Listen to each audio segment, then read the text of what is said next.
This next video, I'm going to talk about the LC Power Tools UDOS 51E. So why have LC Power Tools come up with this new design and concept, this new machine, the UDOS 51E, user-defined orbital stroke machine, 5-in-1, 51. It's a replacement basically of 5 machines. So what I've done, I've chosen 5 different brands of 5 different machines to try and explain this. Any of you detailers out there that have been detailing for a long time, and probably all of you have been an amateur, or let's call you a hobbyist, when you're practicing in the early days, you would have started with an 8mm machine. So it'd be a Porter cable, a Maguire's machine, there were some other Chinese brands, and then many on the market. That was this sort of machine like this here. Now this is a 8mm orbit. So what it is the orbit size, the oscillations, is actually 8mm in stroke. So before I sort of talk about all of them, I'm just going to quickly say there's an 8mm, there's a 12mm, 15mm, 21, and a rotary. And that lets me put the lead down there, explain. R for rotary, this is this machine. We've got S, P1, P2, P3. Now the S, we've actually got down on this machine as a sanding action. What that is the 8mm machine over here. So when we sand paint, you can use 5mm orbit, actually there's a 3mm orbit, but mainly a 5mm orbit. Some people even go to 8mm.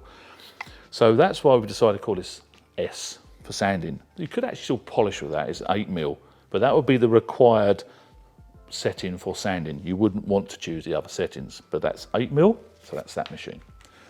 If we line this line up, we can go around to P1. That's now 12mm orbit. So that's going to be a 12mm oscillation. So if I put that down, what we get is this machine with a 12mm orbit, 12mm oscillation. And we can do a demonstration of showing you the different orbits. Then we can go, if I move that around, so it now won't alter, you see, you have to go around, line that line up. We can go around to the P2. What we've now got is a 15mm orbit, which is this.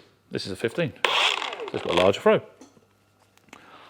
And I think you're going to get the idea now. We can do the same with a 21. So we go round to we can move that round. I'm going to line it back up, round there. Nice and easy it is. That's now got a much larger throw, which will be the same as this repair machine, which has got a 21mm orbit. So why do we have different orbits?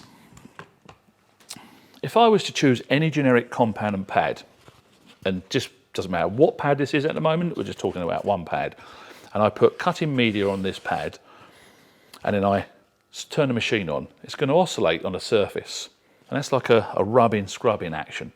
So if we have one pad and we put compound on this, and we then use an 8mm machine, we're going to get an 8mm orbit.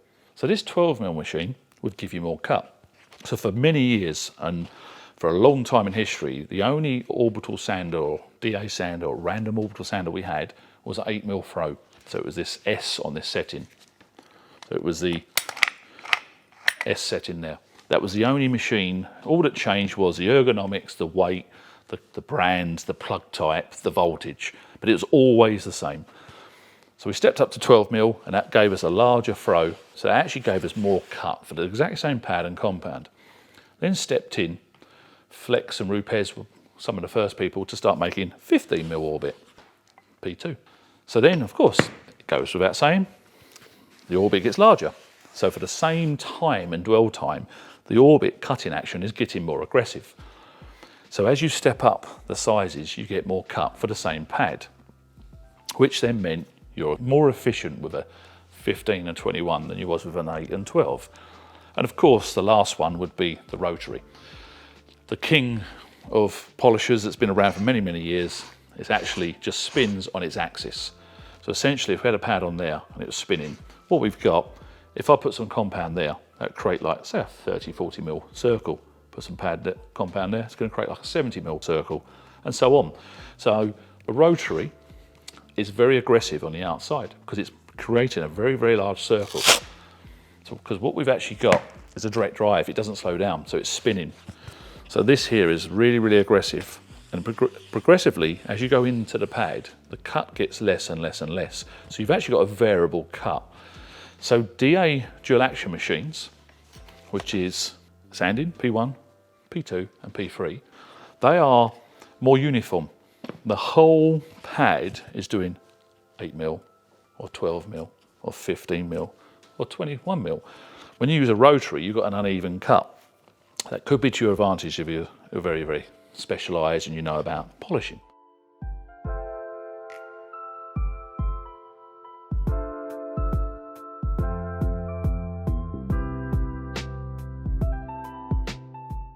So let me just quickly show you how to adjust the settings. So what we got these white lines. Now, if you look, it won't let you adjust. It won't now move down, I can't alter it. The moment I line the lines up, if I line all the lines up, I can turn the collar. And now you can hear the motor going, that's connected, but look, it won't adjust now.